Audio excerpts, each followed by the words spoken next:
Hey guys, it's BC again. We are here to teach you how to turn a Epson Ecotank printer into a sublimation printer, and we're going to be right back to do that.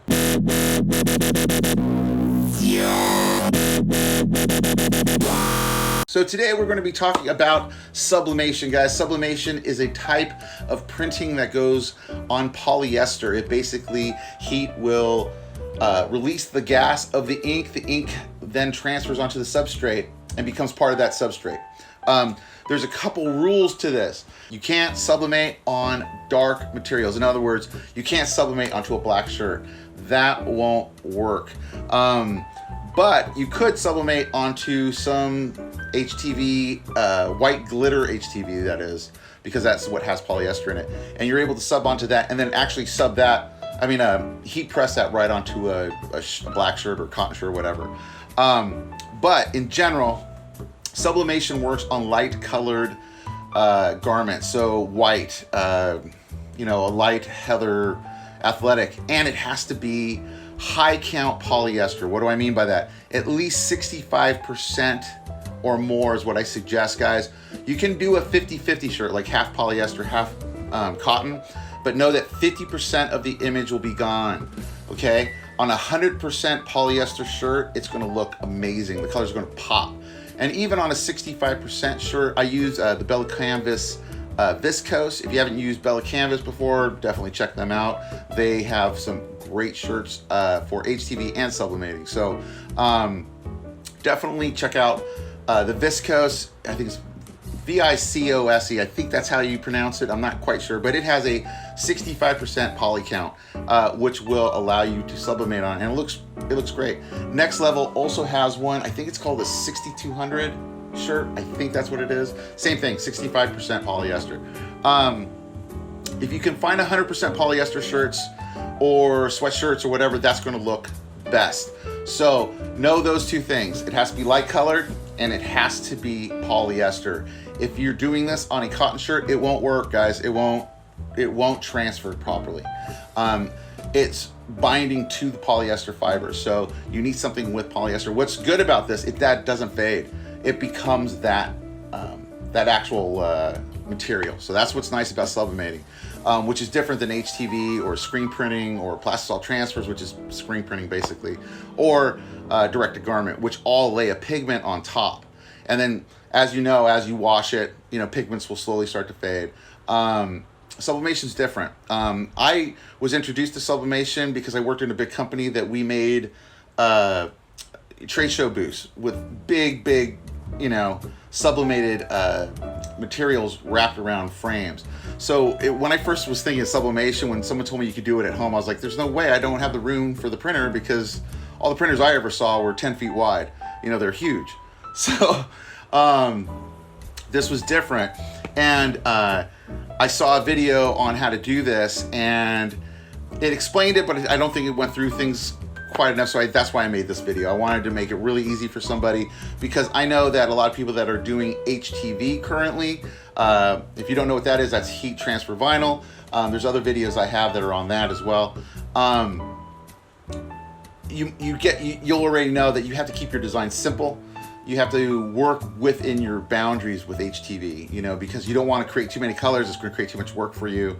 And you're kind of stuck with making a full color thing unless you go with the full plastisol transfers, which work great. But the thing with plastisol transfers is that you have to buy minimums.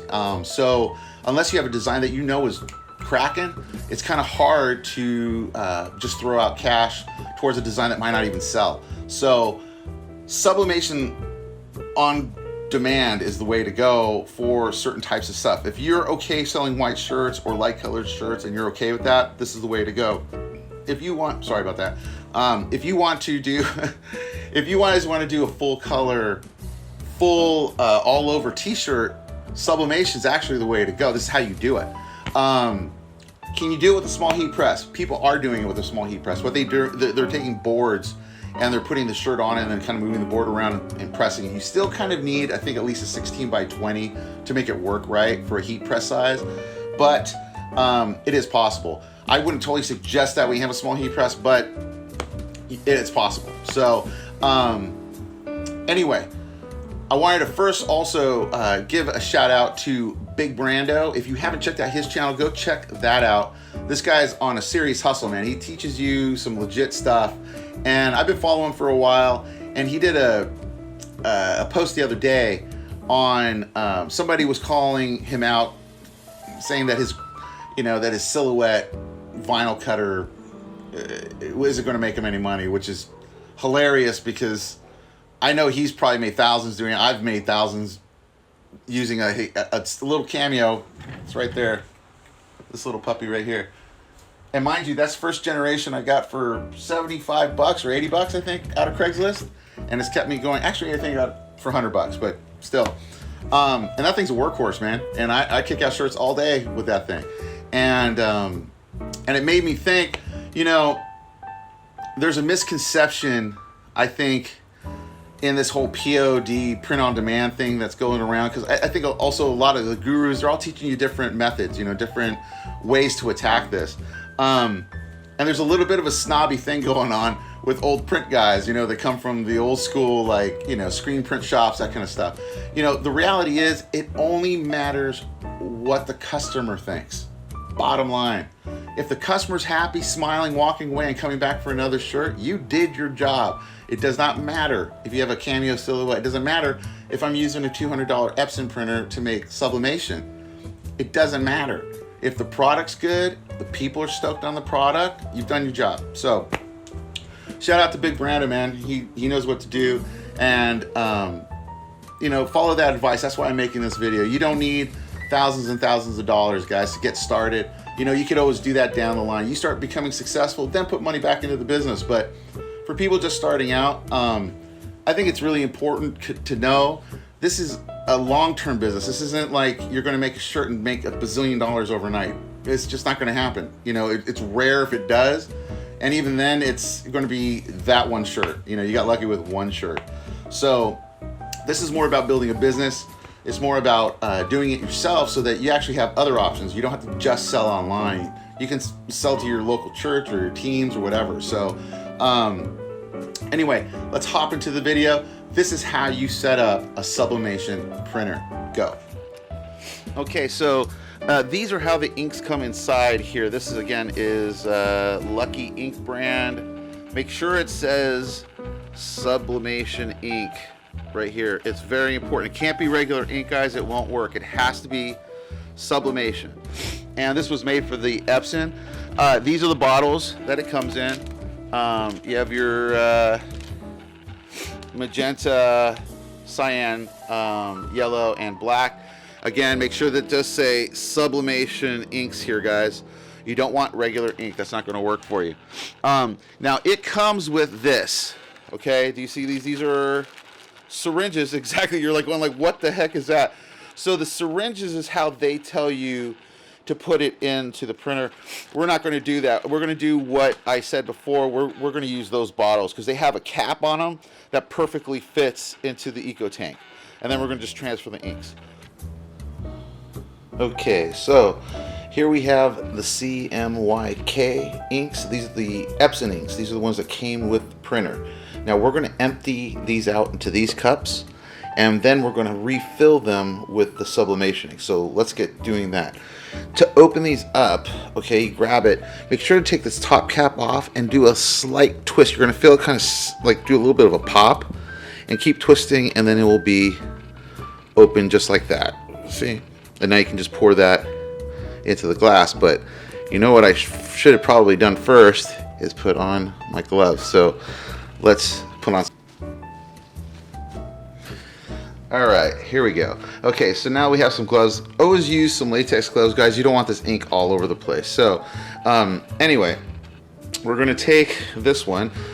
I usually kind of twist it and then kind of put this cap back on for the time being. Twist this off. You will have that side. This is open now.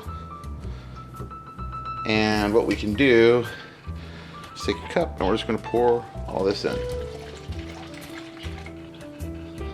Let me see that a little bit better.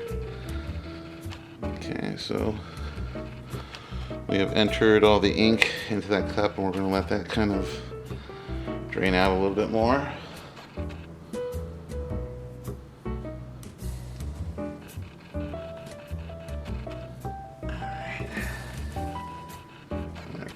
that cap over there so I remember that that's the blue, the C, the cyan, okay?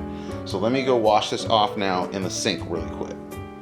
All right, I got it about as good as I'm gonna get it. So we're gonna let that one rest now. We're gonna put that one upside down. Let that just, let that air dry for a little while. Wash out the cap. All right, that one's done.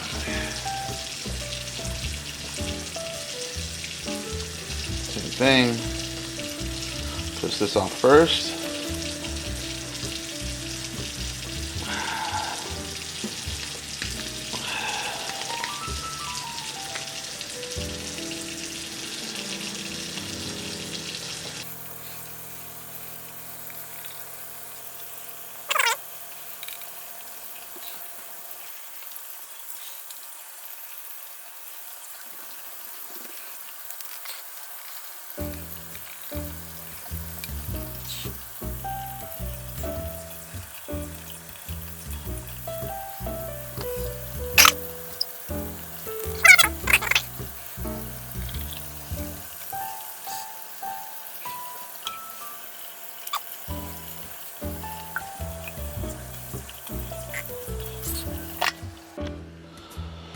Okay, so the bottles seem pretty dried out.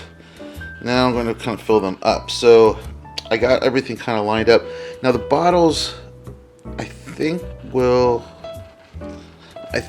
bottles are going to fill up the same, as you can see, but I'm not totally sure, so let's find out.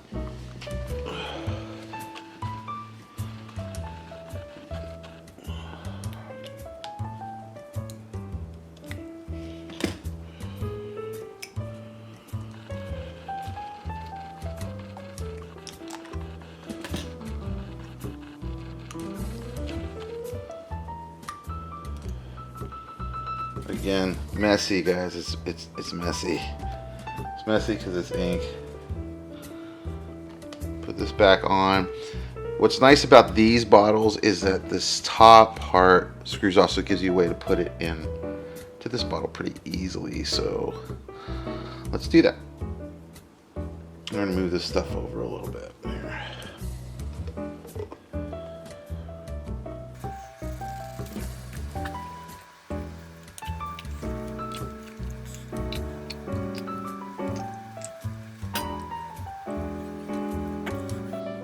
Okay, I think that pretty much got the whole thing. So a little bit more on there. That's all she wrote. That bottle's done. I was going to refill that with that, but I think I'm just going to toss it.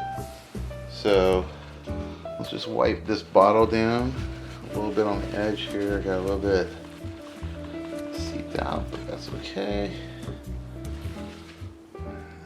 Screw this back on.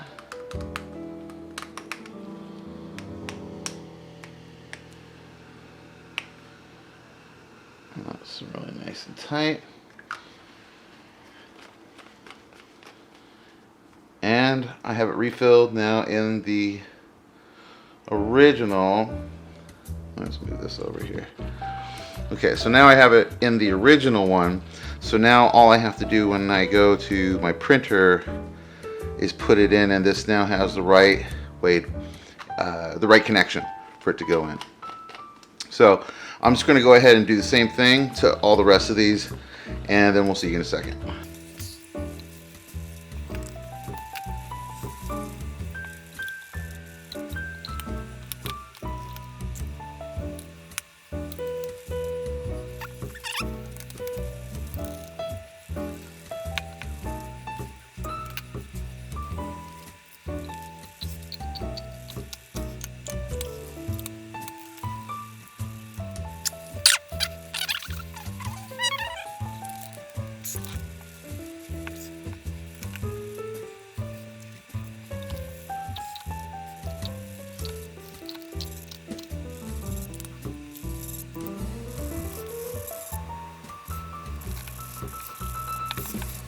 Okay, so we are ready to roll. We got them all filled up now. And now we're going to be able just to put these right in there. With these old bottles, I was going to refill these, but I think I'm just going to toss them. I think I'm going to get rid of them. So anyway, that's part one. Stay tuned for part two. All right, so we have our ink bottles filled up now in the right bottles, the Epson bottles. So they're going to go into our Ecotank. I unpacked the Ecotank. There was a bunch of blue tape on there. On the instructions here, guys, it shows you actually where those tape pieces are. So look at the instructions when you're doing it. We're simply just going to fill up the tanks now. It's going to take almost no time at all, hopefully. What you do is right here in this area, if you pull this back, now this is a 2720 that I'm using right now. When you pull it back, you're going to see the areas are right here. I believe, how do we do this? Just flip it over, and you'll see the groove inside there, which allows us to just dump in the ink. So we're going to start doing that right now.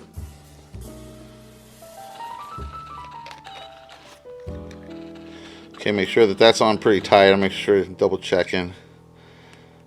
I don't want any issues. And then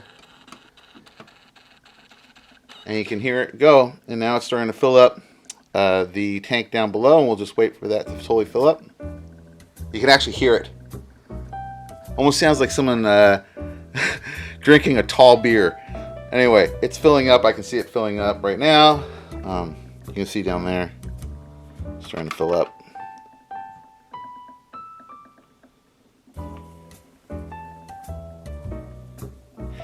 And so you know it's going to be black, yellow, magenta, cyan. So CMYK backwards, which is kind of weird. I don't know why they didn't do it the other way. But anyway, so I'm going to fill this up, and we'll be right back to go over the settings when we turn it on. So you're just going to do the same thing for each one of these. Fill up the tank with bottle. Once it's done, it'll fill up, and move on to the rest. And then we'll just probably wipe it off at the end there. Okay, so now that we have the inks are filled now all the way up over here, all you had to do is just close everything back up just like you did before. We plugged in the printer now, and we're going to turn it on, and we're going to have to prime the lines a little bit, and it'll do that. First it brings up, gosh, let me see if I can get in a little bit closer to what that's doing here. Okay, so first it's going to ask you what language you want, and I'm going to select English because I am in the United States. Okay, it's saying preparing.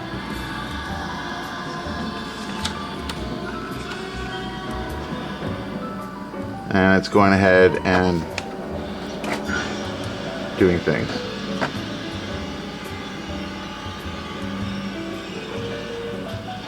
Okay.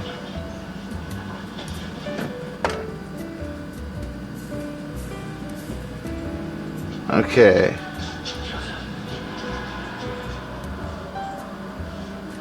Okay. And now it says it's going to bring up see the start here bundled with the printer or the website.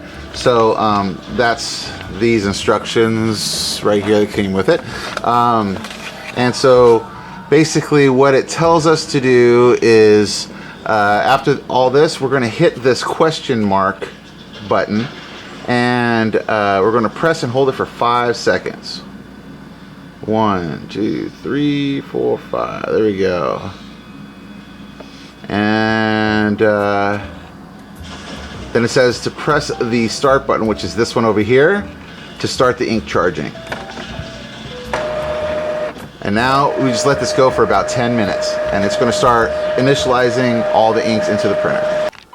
Alrighty, so it just completed.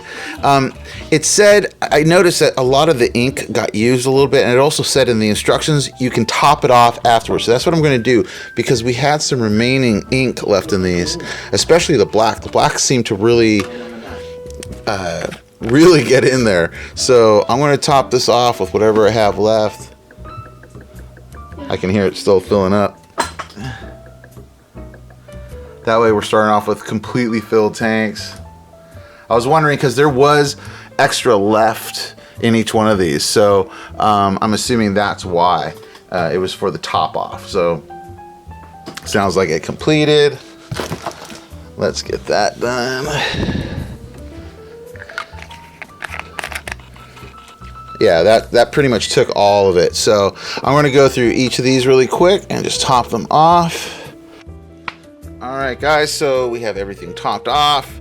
We have the initializations complete, and now we got to load in some paper. So I have the sublimation paper by Asub. I got 125. Now this printer can actually use 8.5 by 14 legal size. So that's when I'm going to pull this back just a little bit. So again, that's Asub paper, 8.5 by 14. I'm going to go ahead and load in a piece of paper in the back tray over here, which is, this flips up, this pops up, guys, and you stick your paper back there, and then you can slide this out to get the paper. So let me load in a sheet and then we'll go from there. All right, guys, so I got the paper set up back there. Make sure that the printable side is facing up, because it's going to come through the feeder this way and it's going to print right on top. So Asub actually has the name on the back, so it's real easy. Just make sure that that's facing down. Let's finish up this initialization right here. Let me zoom in a little bit. Okay, so we're going to click OK. And it says align the print head to get the best print quality. This is brand new. I'm assuming that the print head's going to be fine. So let's just do that, adjust later. We can always go back and do that if we need to. Okay, now it's going to ask us, do you want to change the settings? Right now it's at letter and plain paper. We definitely need to change that. So go ahead and scroll down to change, and we're going to click OK. Now we're going to scroll over to legal. So we got legal size paper, which is 8.5 by 14. And we'll click OK. Let me make sure that's the right one, right? Yeah, it was. Let's get back there. Legal. All right, legal. And then it's going to ask what type of paper. We are going to put it on premium matte. Presentation, premium matte, matte. And that's going to give us a nice amount of ink, and this paper should take that fine and be able to transfer that fine. So we'll click OK. Click OK. Let's just finish up setting this up for Wi-Fi. So scroll over to Wi-Fi setup, and you're going to do Wi-Fi recommended, and it's going to tell you that you can print wirelessly from computers and devices. Okay, click OK. Setup wizard, let's do that. Right now it's searching for Wi-Fi networks.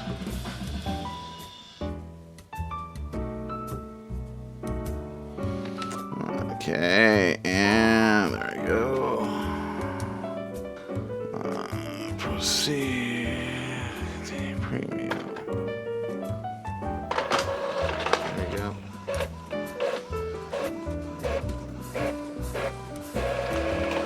All right. We got a printed page. Feeling good. Okay. And then it just tells you can register. We'll click no. How do I do that? I can't see. I'm getting blind here, guys. I'll go no on that. Okay, so we're all set up. It looks like things are good. I'm going to try to do a quick nozzle check. Oh, whoa, where's maintenance? Maintenance. Let's do nozzle check.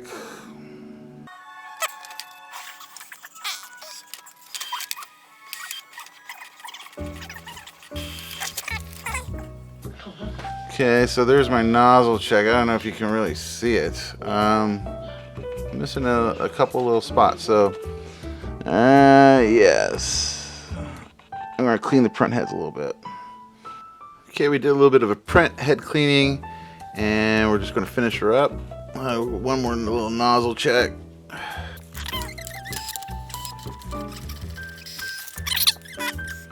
All right, and we're all set up now. So now we're gonna go over to the computer and we're gonna connect everything and start printing out some jobs.